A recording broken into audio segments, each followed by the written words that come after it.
Hi everyone, welcome back to my channel Gitanjali Storytime in Manipuri. Ngasi suwari endo puraga lakjare. Ado ngasi ki wari sidi paranormal, horror amasung haunting gine. Alina ngasi po wari sumira pagi tizanba parak pasida. America se aduki matik maigi haunted houses sayam laiko. Haunted houses, haunted places, haunted mountains, haunted forest. Kangde amna kari mi amda bagira kangde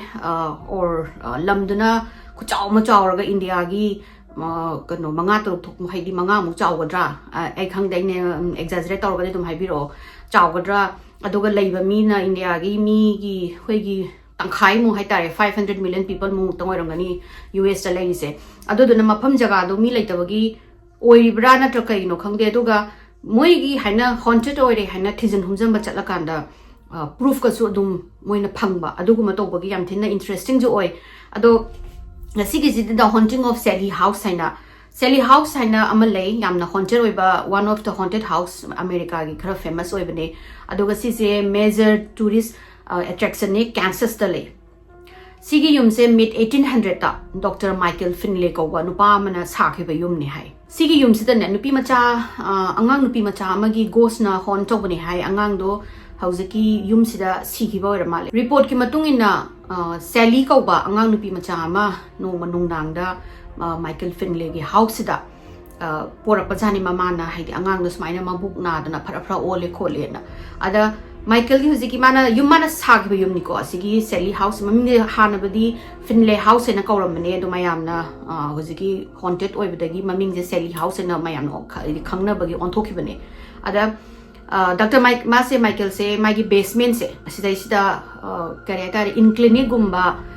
dum emergency la matam da mana dum layin khoyeng ba sum taw pasani ada hojiki nong manung dang ama Sallie ko banga nupi macha se mama sina puro ga phar di tharu maro on da na kaptana laud na taw basida ma thong thilak basida Dr. Finlay na thong hang to yeng basida mama sina pakhat na smaina angang kano se nupi macha se sahi tara ma thoi super nupi macha se kano tawri mabuk sin nare khole na phra ole khole taw bodagi Dr. Finlay na hegi changu on haraga moi se basement da kumtharaga basement mana angang sigi mabuk se paira yeng basida Dr. Finlay gi wakhanda magi appendix se sije rupture to dore aduna emergency kano to the but operation to the yaroi haina mana anesthesia thabsida dose what pra natragana anesthesia do kikin to ringai da haitare ni man angang du gi mabuk to lien basida angang sina doctor sida yengaga lawr ga hek on basida sai gi lien gi mabuk to so hen segai ra ba adagi di bleeding to ba hen mandana angang se hujiki operating table do da Dr. Finlay na last oina mai wakhanda nupa mana ma se torture tore na haira khallaga adumaina bit out toraga sigi hai sigi kano se Sallie hari bangang se sigi ma sira matungda Finlay gi family generation su ma dum phana kuina mai gi family manung yum se lerame adubo ultimately yum se adum haunted ti oi hai adoga mi leiba ngamba leitaba ngamda ba adoga especially nupa da su anamba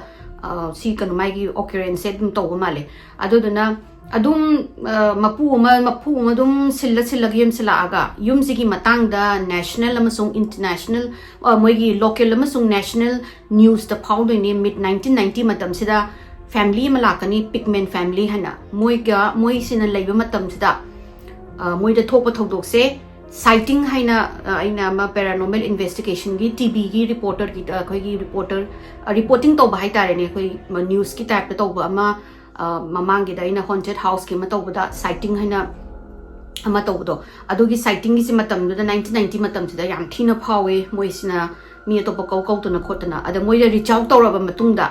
he na mayam na khanghiba adugi ni wari se aduna mathang da hujiki pigment family sida kaidawi aduga moina karamaina haina sighting gi tv show sida reach out tawraga wari se karamaina conclusion ta ge habdo adune ina ngasi li doise early 90s tako Tony ga Debra Pickman gana moigi 508 North 2nd Street han hai sigi yum sida moi je hongjale aduga Debra se zu anga hedi macha pokpagi last month ki laiba sida yum se hongjale ada tha ma moi laiba matam sida karim book to de just makhon mawa gumodi khaga di dum ta bajani habedi sound gumba adagidi moina ga phammaga tv ga yengi ngai da like ga se mathanda dim to ba adagi mathanda mu on tawba adagi ceiling fan gi moi gi pull tawna ba chain ga se si ji mathangda ga ta uru ungba khotpa de dum ba tawraga moi china dum haidi kaya hena kano tawdabdo wakhan do tawrodabdo aduduna electrical problem oram bayai natragana nungsit ka setpagi oram gani hana moina landlord sida contact tawraga smaina mai kai kano samta yingbi kholon tawraga landlord sina mi thara yeng basida yum sida karimbo problem leite electrical gi problem leite ko te tawbada maybe hoi adoidi nungsit gumbo oram bayai hana dumaina moisu khandu oga leire ado debras di paranormal gumba sida khara interesting oi ko madi duga masmadi duga masara di nong to bo ma thengnarude aduga tony ji di paranormal nupa hai ji kitang paranormal ji kaya thowa sa de hidi mawa log de na madi kaya interest to di interest oi rude but thajabudi thajai masu moi je karimbo hana strange gumba to rom badagi angang se tha ma le kanda debras se macha nupa ma poi sigi macha nupa se pokpadagi occurrence se paranormal gi moida phenomenon na thoi se si je hengalakani ba ahamada moidi just light gumba flicker torom bane do hujiti light se hen flicker to ba frequently sum tok sula pado adagi di moi side ceiling fan gi chain ga ungba duga do henjalakpa adagi angang se moi gi di angau busing se anamana angang se tonga na moi gi nursery na tumale ada mai gi ka dan si gai to mena summa thamamba se hawle rak het kappa ga hagulakpa adagi mama nong changane do het amuk sumamani dana amu heta kappa ga hagulakpa adana matai manau si ju angang hadi new parents ka oi bane new parents se mama mapa singje anamar lo ing tumba phangdaba ngaktane adana lack of sleep ki matang jida moi energy life se normally function to bangam dreba thabak chapra ju ta uido gi ga khoto gi ga toni ji ju adumaina tawbasida debra gi machi male machi jida mana amta lak piraga angang se smaina kano moi wakhandana sleep ki pattern je angang sida yadabra khotabra hai angang do phajana tumba chaba ona ba haitari ne koi gi manipur daga angang hing soga tumdadi makok mamai on tho kholu kaina gem tawidana adogi moi na khalina angang do phajana tumba haitabagi male duna mache se la aga matam khara khata yingbiyo tumba ya khoi ani amata tumdai angang sina kappa ga hek khoi nakta leiraga da tungini aduga amu maigi nursery da sumuraga na hekta kappa ga hole khole tawdagi mache sina ko phare ai matam khara la aga leibirage aduga angang do lobirage na debra gi mache si la matam jida man angang se makhagi couch gi tv room gi sofa jida pammaga ahing adum leibase angang se no aina karimbo disruption amata leitana tumdoine ba karimbo problem leitana ale debra gi mache sina khalle magi problem se magi nursery ka sida hek changbaga mini manga phadi hagulaga hekta kaptana laudna torokpa adagi makhade pudharaga moi sagi magi debra gi mache siga leibagana hekta kaim tawdaba adaida debra na maybe madu mathanda tumba hainadaba kanar gungumgi warmth pambagi khopagi oiramani kholamani duna ai dum kon birage kholage haraga mana nudang sim koli ada mache si leringa gi nungdang no ma Tony hogi ka leraga hainan lan tho kan da macha ji nursery si lerini ko moi ka cross tok doine ba ada no mana kano sina Tony sina thabak hala aga mai jiki angang si nursery se pass so basida light su loin than lerami mai gi jiki nursery gi ka sida ada Tony sina kainu ne khoi di hujik lak ta ngai ri mapa na tho uraga mai loi mu thalam ga thamami ni kamaina no mai je on to ro mi se na ada mana changaga mai se on to ri se kari gi no na mana yenge na kamanung sa chang basida angang gi stuffed toys like ko stuffed toys sing se makha gi mogi scent mogi floor sida ko round loina khoi sitting position da tawraga loina koro koiraga thammi si ubasida Tony je hapet kainu ne na ma se kai nu to isi boina khalle ma se makha da papa kumtharaga mana debra ga mogi sik debra gi mache du da noina spina toys angang gi stuffed toy moi teddy bear mayam sing je makha la kano da leba makha da thamamba roina ma makha da leiramen haibasida debra ga mache ga sina akoi di kaim tawde na haraga amte yenge ne na kakhalaga gi sai debra ga uzuka Tony ji kakhala yeng kan sida moi su loina mak ure haidi makha da stuff toy jing to loina mak spina circle da ni ko circle da tawraga phambagi position sida loina leirame ba adagi moi sina kano sina debra sina akoi di ambok tawde khote kamain to inu khole no na adai moi se explanation budi leite aduna kaimbo adu makhata ba hainadana sagi stuff toy singje lokthoga shelf ta loina mak hapchale moin thamma ga mai je muthalaga moi ani je stair dagi kumdharak pagi he kwai last ki stairs makha yo ki to basida mai je tak long on to bagi makhona mang tare adai sida moi ani sina e huziki mai ro huziki mai thamni makhona tron har moi ani se kutu kutu ka khalaga ka se yorok basida mai muk than le rami ka se nasri se mai thalaga masai stuff toy sing do amuk makha da pula brown oina mu phammaga masai moina thamgraba stuff toy do makha da sitting position jida amuk loina ma amuk leirambi asi ubadagi moi ani moi je mi hunde swai laure haidi kaino tawri si bona adaga hantakti moina last time moina stuff toy sing je loina ma shelf ta hapchalaga kai do no khangda mai muthala kan sida kan tawre kumdhabadagi kaimbo adu du kaim tawro khidre adai moi si makhada chakcha dana khotana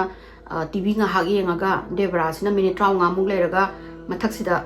phabung angangi sumbagi phabung semgen ka khalak pasida amung na sri se mai di thandabi da mana mai ji on to basida toy sing je amuk pulab amu phammam leiramini round sida mu se ubadagi debra sida toni kaure mache kaure mana si mai thalam de du ka sumaina toy sing je loina mak kano tawra ga leirame kholamen tawbadagi numit sima moi na sri sida changdre moi ahum makse angang duga moi gi master bedroom sida changaga thongon jalaga moi gi family gi hui male hui jina gat ta haleba aduga hui ji harga hui se nasri gi rom se asida da suchang changoya deba mana kai gumba mapu duga harau chela aga mana kano sina toni no isno devra isno nasri gi changi to base hui jina mapan de lepaga changoya ro duni aduga nunga aduga mumi haidi leitakanda ngangaga hui jina growl tawraga hui khonga leibadu nasri rom sida aduga numit su moi huji moi ahumna kano manungda oi master bedroom sida leiba matam se sida su mana hui sina ma khana ga taraga leiraga nasri rom gi sida ngangaga khonga leiba segi moi ji thongon salaga numituma lele ada sigi phenomenon je ahamba thokpani moi gi family da yamna strange occurrence oina yam phong haidi yamna phong na to bai tare ne ko sina ahamba di makhon mawa gu mata ba khotpa mi kano whispering gu mata ba du gu mata rom do ada moi huzigi moi ahum se ju explanation dong ngam dare kari no khangdabani na adugi ne ba mona nongdang da ka do thong jalaga leli se sigi matung da gi di strange occurrence frequently to ba kano to sele henjale ko koi migi kano footstep makhon taba chen bagi ko chen bagi mathaka makhaga chen bagi makhon taba ada mana kano sina toni sina khali na moi haudong am lei haudong jena dum uchi da na bagum bani khangde ko chen li boining ada tum e mana mona tum thaba haubaga ziki kunung chen base sigi makhone da taba se da ma se nong madi hagolaga tamasi haudong jum da phara ge mana hing chupa se da ko haidi stairs da ko chen la kari bu tanari no na ma se pa tholok pa se da mai stairs ya mai puma mama le ko mai tummuram ni na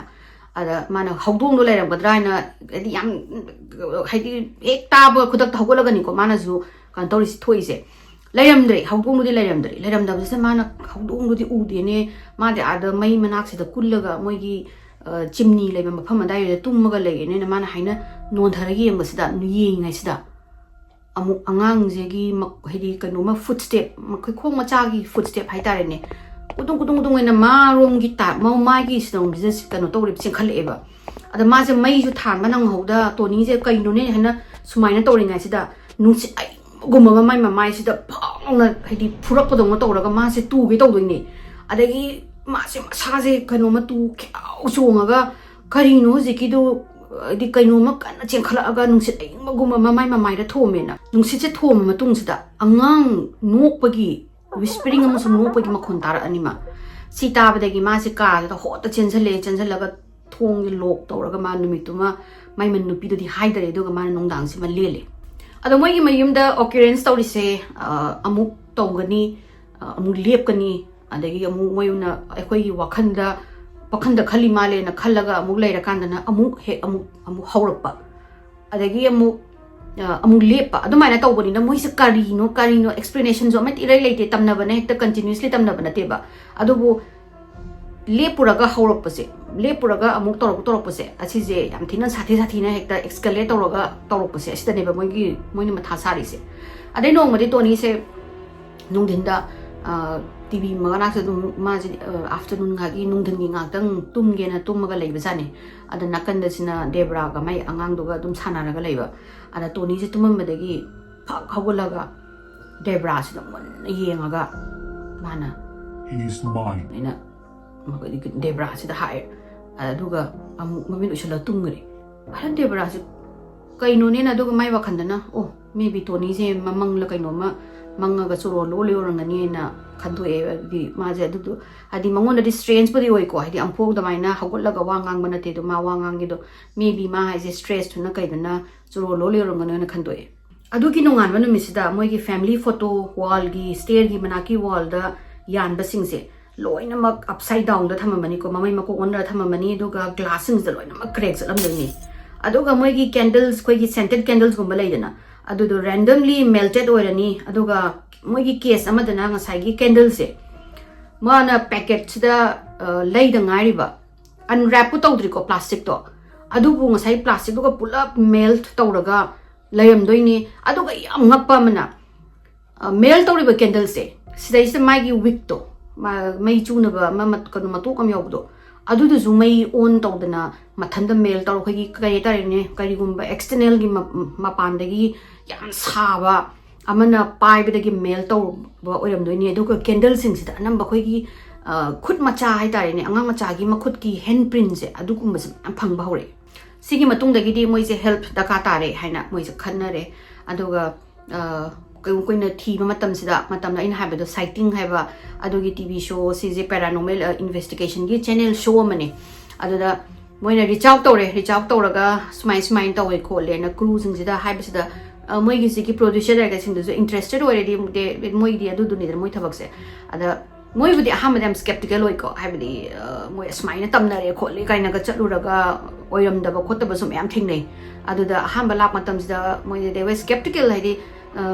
moi na ngang is moi wakhan do ram baye oh maybe haidi kanu pam bagi nga haki fame nung pam bagi khot bagi to woram baya haraga adorga su moi crew ma thare sighting sina crew thara kan sida debra ga tony ga thengnaraga moi na wari je sini wari live sida they were very excited haidi excitement su lairabado ai si sida no oina tawai anga ma jagi thawai ka hai si kholi sena moi na yum se explore huziki crew kanu sighting gi crew sina yum se explore to matam sida evidence mai phangani ko moi na camera number photo number khot pasida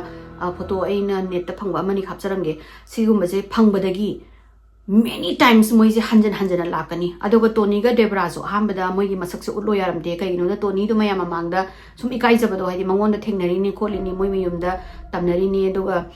mangon da kari haitare ni mayam na nongna gadra khota na khalu da hambada mai masak se utlo yaram de adu hujiki sighting gi cruise na mayum se lakpa haidi toina langman badagi moi se last da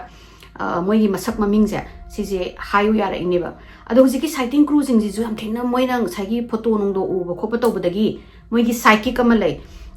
aina mamangi wari da su yawbane Peter haina ama moi gi psychic hujiki sighting gi psychic aphawbam ne habadi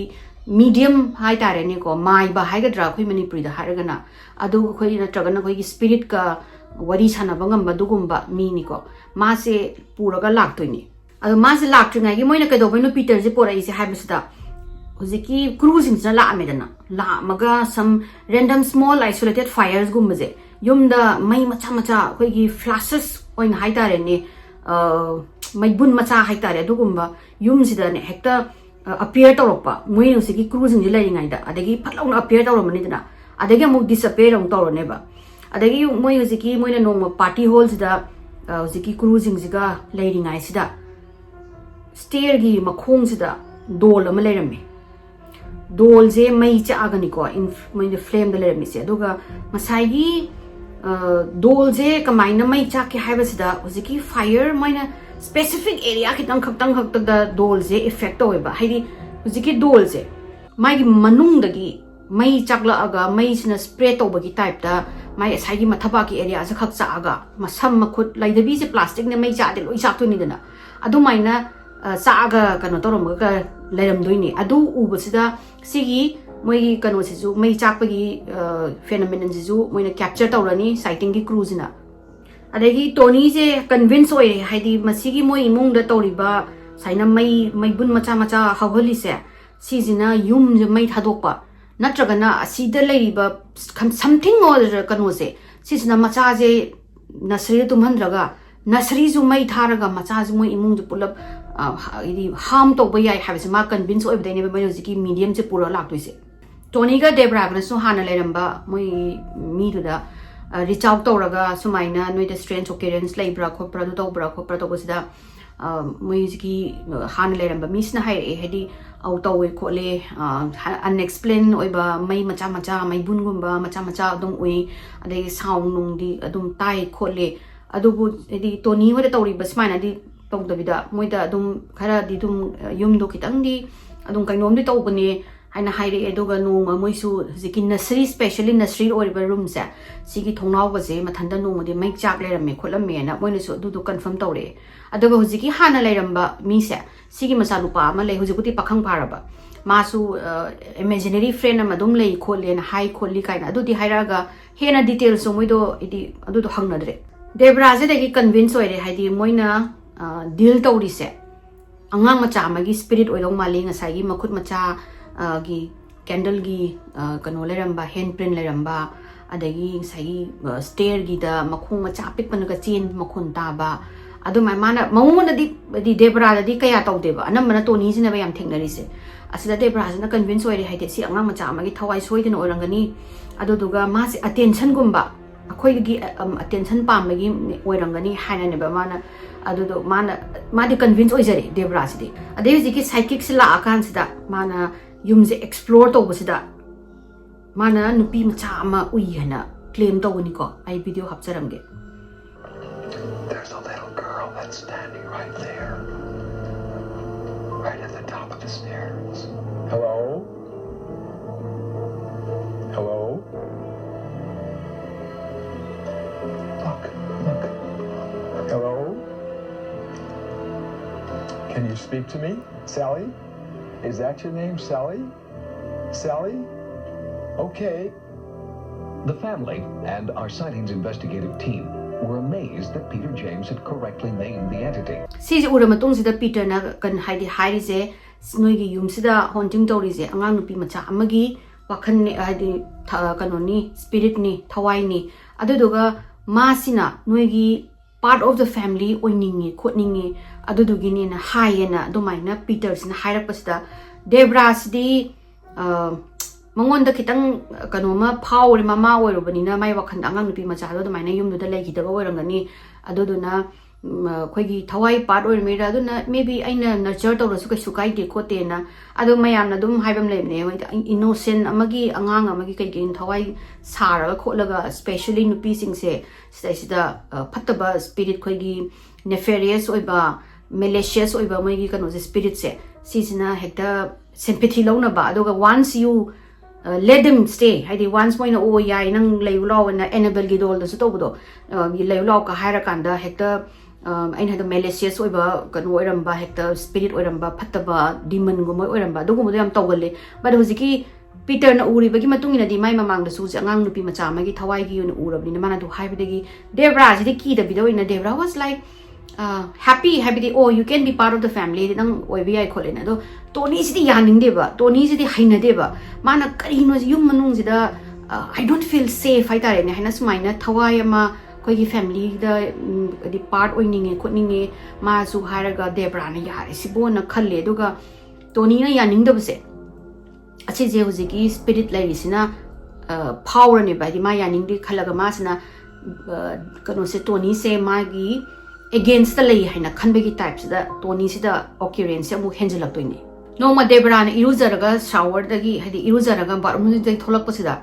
Tony je mai bed sida chuonga lerame mana chi angang do chi haina mana chi na adagi Debra sina kai dawragi Tony ma ha chi to dagi kai no yenge taw ga khongau se chikhat yeng masida mai gi makhong sida chikpagi dark ta leram doini aduga seasonal first incident ne haiba physical harm to bose Tony da physically harm to ko chai Tony na yaning dabado adu urubadagi ra kaigino khangde sina first time neba Tony gi makhongda chikpagi adu zo angangi maya ahangi nataba angangi maya na chikpagi urise sigi matung dagi Tony gi masa sida khujin na khotpagi maram ura ani adagi Tony sina hadi mana ma nai na yengora kanda koi gi deep red scratches kumba my body sida aduga khara mana e ga thok tuine adagi di khara mana koi am ti na bai tare sharp pain gumba leiba adu moin haise sigi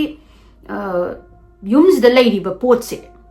season specially anganga Debra talk the Tony yamna nungsi da bagi type the mangon da ne ba tori se attack tori so adagi khale ra kan sida normal kunosina Tony's na mayum dagi night shift toraga halapasida man kitchen da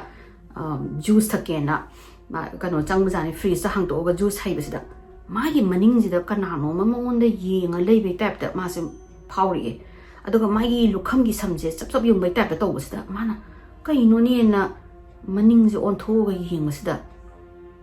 angang nupi macha ama lepaga lerama ba siki moi basement gi entrance ki thong je hoi basement gi thong sida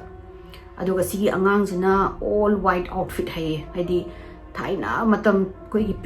gi previous kano century matam da set pa dress gum bai tare ni koi night gown gum ma aduga angang je mangon na yengaga sigi angang ji ju kano je Tony je ubasida ki bai type ta yenge ade apun ga sigi Tony na angang je ubasida ma di frost over ma di chap lepa ka kanu ma to lai khare duga ma ye glass se drop to be aduga angang jigi thawai je smaina mangon da long to ka paisilap to ne ba duga mang gi do ne ma da gi Tony je ma gi mathak ti kanu je da room je chen khat ga ma Debra na law ga chen khale ma ta hysterical oi ga Debra sida da angal kanu sida basement gi door manak sida angal pi ma cham lepa ka le na me khona me asmaina kanu ma phi se le khona to sida Debra na krai no ne to ga moi ji kumthara ku haidi chen thara ga yeng am tam dadi kanamu le ramdre aduga basement ji jo Tony moi ji kaya changde aduga na moi thong de haidi basement ju pung ma le me de di la di doi ju moi ji kumthara ga mai ga thala ko thi re ka ri angan pi ma chano ko panona adagi Debra na haise nang uba ngang dam tigi o yengen hai kamai to bonona adagi Tony na sigi picture sigi ek tuine sigi picture sigi ekan sida moina hana leramba mapuse sida mu picture ji zo mu yengan le habedi noi si angang je haina u khot ki ba my imaginary friend ka haido leibra khopra na haira kan sida ngasai gi angang magi machanupa angang oinang ngai leramba hu pakhang pharabdo mana photo si ubasida sini ai imaginary friend Sally ko ni mai maming je si ai angawri ngai da ai dum sanai ai gi kano da nursery da ai gi room da dum changa aga ai di imaginary friend oi bani ngore nang su ubura na tawrom to gene adagi Tony ji di hekta ma di matha sagre Tony ji ma ko ngaw dore ko ma ngona tawri ba thoi mem sina ma je stress ti wange tum ba cha ba yadre ada no ma se thaba khala ga hak tv manak sida phammaga lei ngai sida magi music mathaki moi ka ge hode chatna ba hallway se sida masak to Debra ga chamane hai mana makhon ta sa haina mathak te yengkhat pasida thaina gi moi gi all housemate na ga litpa matam koi en haidi 1800 matam gi century gi dress gum bai tare na dugum ma selaga masam je banda pungkhatlaga Debra ga masak chapane ba adu do usiki hall sida chakhi ba se ma ui ada mana khalle si Debra de oiroi da Debra gi sigumba ma phiso mata leite aduki mathakta Debra na nong ta masamju koi ban noina sambun noina punba su nati sina sambun pula sa ise kaino na adagi Tony je tv ngam adagi ma se masa se haini raktre ba haidi asi da leiriba khoi da imung da leiriba apparition se sina angangi amum avatar amung lo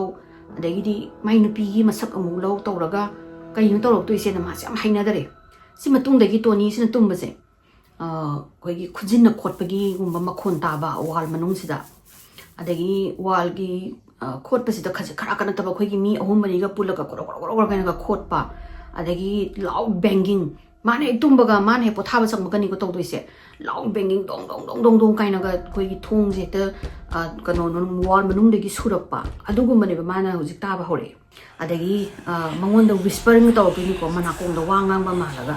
ani mana moina nga ma se kari hai no de khang de mana kong di wangang gi man tu mi ngai da kanom di hai de ba adagi nungdang amadi mana phabung de lai na sida mai moi phabung se thongnaw rom da khoi khongya se thongnaw rom da oina thammi ko ada mana hippaga thongnaw rom je yi ngai sida mana haibado khoi gi dust particle gumba ama sum pula form torba ma uzani aduga hojiki dust particle je thongnau gi maya sida hairaga lei aduga hojiki dust particle je tapna mu ba henjala ani aduga chokhala ani ba aduga toni gi manak sida tapna mai gi phabung manak sida paisalak tuni aduga slowly nupi hanubi amuba dress setpa amagi masak form tawraga toni jida paisalaga hekta you are tawraga ma paisalak tuni de ta toni je leng mangamdra ma de pura paralysis oirabni ko leng mangamdraga to ma je na sumna kanda masa je leng na bohna ba sida jigi nupi jina sum monda sum paisalaga mai manak sida mai gi makhori makut ani je thangtoraga toni gi makhori rom je pai gi na taw je toni je to law sani law sida masai uchek amamu choba khoi gi giant kwak ki shape am gi uchek se olaga jigi phulong mangi doini ada debraj na sumna kan de room ma da macha gi ka da nasri da summa lei sida toni law style Debra na taba de ma chen sa thong sa hang to bus the thong ji manung de gi ha lok to bai type ta hang wa ya dre ne ado ek toni je som da law le be de china thong je Debra na hang to en kan to toni gi to toni jina asumai na haina thongnau rum de gi dust particle to ma de gi nupi hanubi gi shape do ma ga ai khanau rum da paisale de do to bus da e toni nang tum tham bai warang ani nang do nightmare rum warang ani na hai to bus man ai tum de so tum de ai tum gen to rum ani de gi husiki kano do u de gi tum da bani ai khang de ai ko ngau do re ai leibam sabam khangdre ai tumura ma se gyame na ma tadre ba toni do haidi adumaina mana tumdringai da paisala pa hai sem ta khaludana adai debra sidi mangonda di su udamni na masina thawa mai kanu mai mangonda kari thajada ba ma mai toni da na stress leibadagi natraga na mana yum je lining da bagi tawri bani na ma de khalaga dum leiba toni na hanta ki usiki shape shifting uri je ha ba na te ba toni da nungdang lai je makhan lak tori nagi nung madi mana ina tumingai sida mase makhon ama taba degi hagula ani ko makhon tara hagula pasida hoji kano sida toni sina khali je maje je makok sak tore maje masa mathan da khanjare adegi mana kano ma angang nupi macha ama su man ba ma mai gi thu kano sida khongya sida lepaga lei nungdang hing sida aduga angang jina mangon da thing dugi tawba sida toni sina resist tawraga makhong thangkalaga ma tum tawba jani ade angang duna sauraga hekta growl to ma khona ma khongaga she transform into something ko hai angang je kainu ma on gari ni sigi on base toni na yek base ai ulam ge mana hai mana hojiki sighting gi crew da hai be gi matung ina sighting gi crew ge magi sketch artist na yek to ni hekta hojiki kanu se picture se si se mana utoi ne base se mana uri je kainu ma khoi gi 4 legs ko masa ga je hunch tawraga habedi kon khataga aduga koi tintho gumba tin gumba magi mamai je nappaga mai flesh ga se loina mak melted oiba pot ama on ki doini ado hojiki sighting crew sina lai khudingi occurrence my experience worse and worse oiba henjel up ni ba na sai scratches degi magi vision magi sound jing je adu toni sida hen na kai hai tare ne hojiki crew lai khudingi mangon da hen toksilapado occurrence toni na mangon da khujina khole tawe khole na ki sighting gi crew sida utpasida sighting gi crew jing jina hamba da di mathanna tawja da bra ma thana po ai haijalira ma je go mentally khadi kano oirabra makok sak pa haurabra kholabra tawbase moi gi mamang makta da toni ji gi body sida masagi scratch mark mai gi marai bakta adagi di managanda khotpase makhutta khotpase appear to rotoini and they will witness moi asi jigi sigi Sallie house kai kono pigment na Debra toni amusong Debra pigment interview na mayam YouTube te ngi ngari ngo moi ge dogi am sang na yaugani ado sigi sidi moi na phangba khara pot khara moi da hena kare heta re interesting mo pot adu ne ba ina phangba ge sine adu na ina haise ad mai gi sida khot pa khot mu kanu to buse hujigi khujin maram ta ba khot base appear to rok ni moi mama makta da adai no ngadi toni gi mai gi masa sida MC haina ama kholak to ne ba adai moi na hari MC hai ji di sigi original Dr. Michael Charles to hadi Michael Charles na saba yum ne dugi mapu dugi maming ni hai do but they could not make it out kari gino do maina ziki kano sina apparition sina MCE di jedi si matung de gi ma je sai gi stress na hemandane kai gino khangde de gi tamna ba je heman ba de gi Tony is a different person on gare ma je pura ma gi hane gi personality do pura change tawrani adai ma sina voices gumba de gi horrible things mangon do ko Debra se hatu u adai gi di ma se kanu taw kholu kano makhuri me lu thang na thilu kai na ma wai gi mai mana kong se ta ba se am toina ta ba hori adu ko ma se Debra se yeng ba se mangon da Debra se ham tong ning ba hatok ning ba adagi di makhori masam ngam khadi met ning ba phuning ba ga mangon da phau da phawri ba jiki yum sida mana tawri se adu yum sida da lei kuding gi ne ba yum sida gi ma pan thok ga di ma adu mo feelings ama ta phau de ba adu bu Debra se u ba ga yum da lak ba ga Debra se u ba ga ma sin Debra se hatning ba nung sida ba je si phau phawri kill her, hurt her, stab her, kill her, hurt her, stab her. adagi kano gi Tony gi mamang sida ma gi nightmare gum sida khoi gi yum si hata kain hai jo nefarious thought me am je ma je lak ba ho sida ma gi mamang sida Debra gi makhanau ga thang na le ne am tina vivid oi ba dream ni ko mana phangdoi se adu udoi ne ba do ga morning da man hagula kan sida nu pi se u ba sida amna hateful oi ba yam no si da ba phau do koi na ga mang da ga mi nu si da ba mo ura ma ga tum hagula ga nakan ga tum le ma di kuning ga suning do gi type da ma da e nu si da ba ne mana phau doi se ma si gi hen male da ma za yuk nong hagula ga kitchen ji da changaga leiba sida ma se thang ji u ba se mangon da kai nong phau ri di thang ji na kana no ma hurt tong ning ma kana no ma thang ji na thinning ma mi phau ri ba aduga ma je thang ji pai ba buk tining jangi duga thang je pai raga man on thorak pa sida moi gi yum gi hawdong am leiba do hawdong se ma urame ba uraga ma se blackout chat khare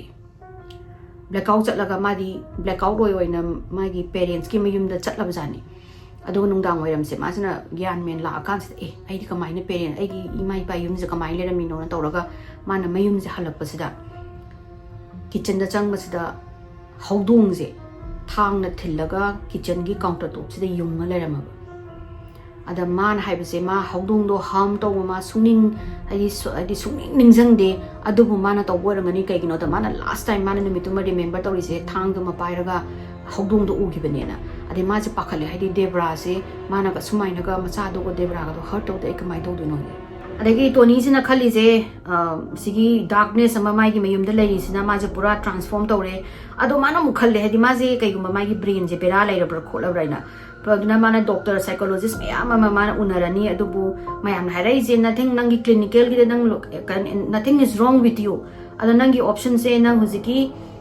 impulse ka fataba je thona mangta da nang yum dagi tho nang na yum da lai ngai nang siki fataba je adom khalle haibani na haibagi option pira panata na moji ju mu dang da kai bo problem mai te na hai ni sina Debra sida haire smaina ai se yam tina kanu tawre khole yum sidagi hongto o se khola jen adu Debra sina na haida mangon da di sigi thabak se amata thok pana tabani na ma di sagi excited oira ga lai ne adegi mangon da di yam tina haida na smaina kanu ga kari haunting ga tawe ka haira ga ma ja hana ju khara paranormal gum da interested oi bani na mai wakhanda mangon da yam tina fascinated oi do mai gi nupa sida kai dori haiba mana smaina hongdong ham to bo khot bagi danger oi bagi sang se si je ma khang da bagi type to tawe ba Debra se aduga Tony sina nongma moi gi stairs da nong dang kum dharak pasida kainu ma khangau da ba force na ma je maning da gi khang ilak pasida Tony je siki stairs da gi tharo maro on dharak to ni on dharaga ma gi makhut fracture to we hai si u ba da gi Debra sina o akhoi yum da lai se asi aphabadi na tre I think ma gi makhong makhut thudek pa hora adi pharak tarani na adu da madu da mathang da adu da katang da ni hai Debra na realize sau dai se habadi moi se yum da kuina lai ba yaro ina sigi hafta ahum gi matung da moi hab sahi ani mug leram mai yum sida sigi hafta ani ahum da moi mayum sida gi thokre adoga mayam sina moi da yam kuina hangma le haim toina hangma le hai ka do boinu na du kuina lai du bo noi da smaina tamna daga khoi oi ding anta yum sida gi pai thokrani khol an to da ada Debra ga Tony ga na hari se moi da thokpu je moi ding regularly nungti gi thokpa na te ba sahi ani ni moi le sahi ani sida amu tha mana mu tumina to da bi da mu lai ni adagi amu tha mana mu hafta ma pura tamnabi ada moi so ahambada ma sama thanda moi na wakhan khanjari ra kholi ra aina habi do sai hai gi do wakhan na pungsa saga ra kholi ra haina khalaga leibagi de adi explanation jo hek laitaba adu gini na Debraga Tony gana di interview da hai basement moi ziki yum ziki basement je asisine hai focal point se moi gi strange phenomenon thoi je ado sigi yum zi the Sallie house ki yum zi da ziki basement ziki area ma lei ma le asida moi gi check khara thugai raga lok thok khara khoi gi hole ma lei hai ada Tony na haibadi ma nong mata makha do kum dhani ngude nong ta basement se ma yam haina de do na ma dum avoid tawi hai do ga ma na su sai angang pi macha do basement gi thong do ubani na ma do he ma ne he na basement su sang de hai ba yari makhai ma sang de na Tony ga Debra ga sina hong do khra ma tang da nupi ama mu hongjala ga le hongjala ga lei basida nupi sigi yum si mana nupi se lei basida mai me yum se mana lei ngai sida yum se pura trash storm ma ja ne da nupi se khara su bu chana ba gi type ta bro ko ino khang de mayam gi complain to udagi landlord sina check to chak basida te yum se pu chai thugai ra khola ga lei rame duga mana yum zigi da strange kano gumba yekpa gi drawing gumba aduga moi gi basement gi floor sida pentagon gumba aina na do moi gi pentagram and evil sana bagi kano star man ba malai do adugumba ga ye khola ga tawr ma ga yum se tung sai sai la madagi mana zikin pista ite tan thokra ne tan thok matung da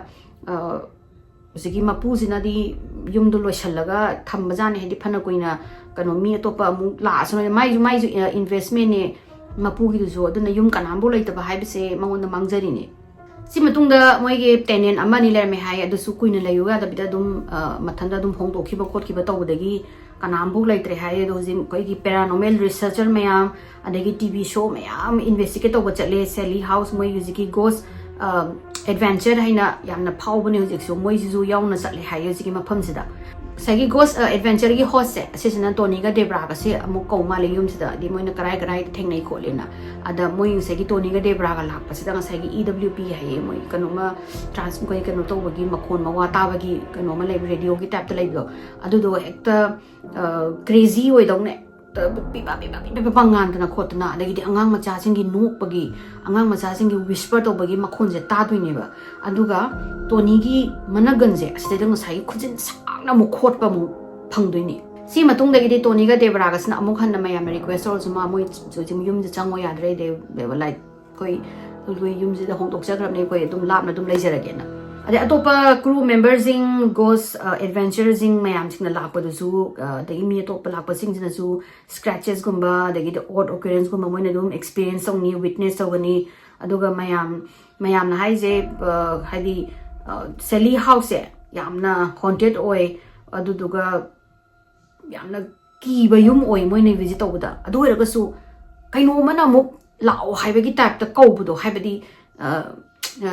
thabak ama loisandre ka haibagi yum zi thabak loisandre amu hana lao ka haibagi kawbagi moi zi yam pool tawena hai hojiti Sallie house ka nambu leite aduga mayam gi khoi gi ghost adventure mayam gi paranormal mayam gi hotspot oiraga lay ado hojiki yum zi sang base waiver ama sign ta hole habadi yum zi da changura matung da thokpa khopa ko non se hojiki yumbu jingjina natragana leiba mi singjina responsible am to loroi isagi khangaga danger se khangaga response so hedi aina responsible oijabani haibagi waiver sign tawraga change hai adi mayam ai wari sai jalo sinjarege mayam wari se kai khanbi ki thajadabra ado mayam na di moigi footage ung jelo ma capture tawraga leibane adi wari se sai jalo sinjarege mathangi wari dong thenarasi mayam like tawba share tawba kawbigano aduga subscribe tawbiramo bye